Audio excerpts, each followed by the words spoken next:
শুরুতেই চলুন একটা অদ্ভুত রহস্যের কথা ভাবি।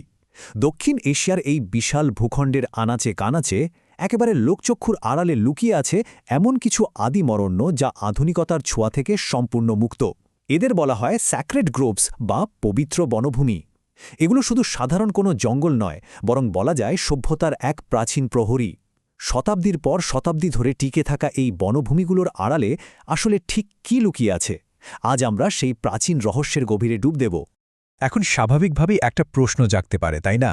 বছরের পর বছর ধরে বাইরের জগৎ থেকে সম্পূর্ণ বিচ্ছিন্ন হয়ে থাকা এই প্রাচীন বাস্তুতন্ত্রের ভেতরে আসলে কোন অজানা বিষয়গুলো আজও টিকে আছে?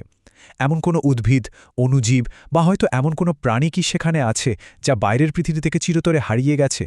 এই রহস্যটা শুধু বিজ্ঞানীদেরই নয়, প্রকৃতি নিয়ে ভাবেন এমন যে কাউকে গভীরভাবে অবাক করে। তো চলুন প্রথমেই আলোচনা করা যাক দক্ষিণ এশিয়ার এই লুকিয়ে থাকা বনভূমিগুলো নিয়ে। উপমহাদেশের বিভিন্ন প্রান্তে ছড়িয়ে থাকা এই বনগুলো কিন্তু কোনো সাধারণ গাছপালার সমারোহ নয়।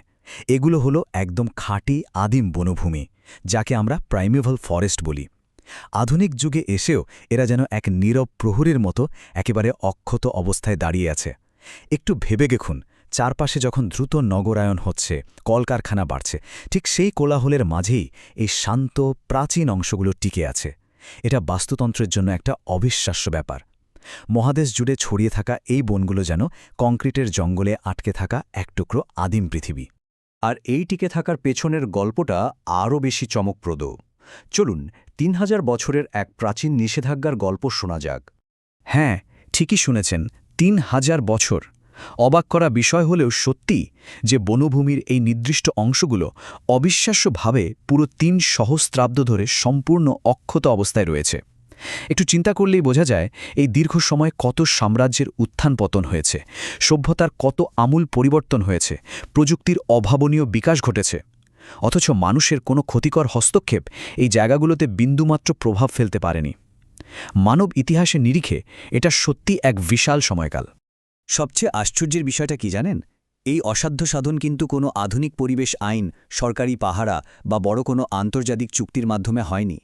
এর শেকড় গভীরভাবে লুকিয়ে আছে সমাজের সেই প্রাচীন কিছু প্রথা আর নিষেধাজ্ঞার মধ্যে, যেগুলোকে আমরা ট্যাবু বলি।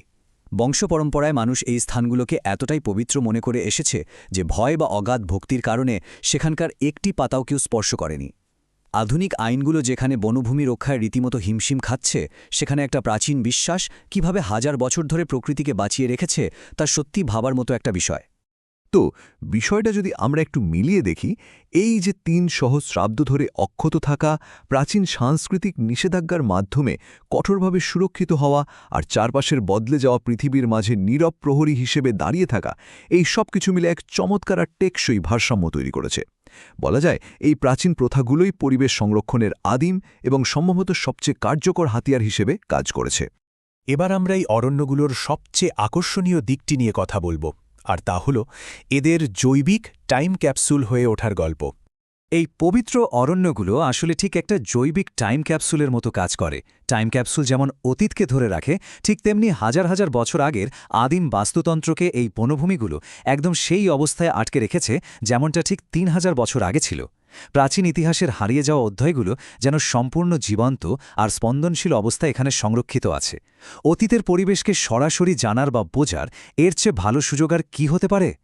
উপমহাদেশের অন্যান্য জায়গার প্রাকৃতিক ইতিহাসের সাথে যদি এই বনভূমিগুলোর তুলনা করা হয়, তাহলে একটা বিশাল এবং বেশ মর্মান্তিক পার্থক্য চোখে পড়বে। আধুনিকতার আগ্রাসনে বাইরের পৃথিবী থেকে, এমনকি অন্যান্য সুরক্ষিত বন থেকেও যা চিরতরে হারিয়ে গেছে, এই পবিত্র অরণ্যগুলোর সুরক্ষিত সীমানার ভেতরে তা আজও বেশ সযত্নে টিকে আছে। বাইরের পৃথিবী যখন একটু একটু করে তার আদিম রূপ হারিয়ে ফেলেছে, তখন ঠিক এই নির্দিষ্ট সীমানাগুলোর ভেতরে প্রকৃতি তার আপন খেয়ালেই বেড়ে উঠেছে। আর ঠিক এখানেই একটা গভীর প্রশ্ন বারবার আমাদের সামনে এসে দাঁড়ায়। এই টাইম ক্যাপসুলগুলোতে এমন কি অজানা বিষয় আজও টিকে আছে, যা অন্য সব জায়গা থেকে চিরতরে হারিয়ে গেছে? এই একটা প্রশ্নই সংরক্ষিত পরিবেশগুলোর অমূল্য গুরুত্বকে সবচেয়ে জোরালোভাবে তুলে ধরে। এগুলো শুধু অতীতের ধ্বংসাবশেষ নয়, এগুলো হলো পৃথিবীর আদিম প্রাণের এক জীবন্ত জাদুঘর।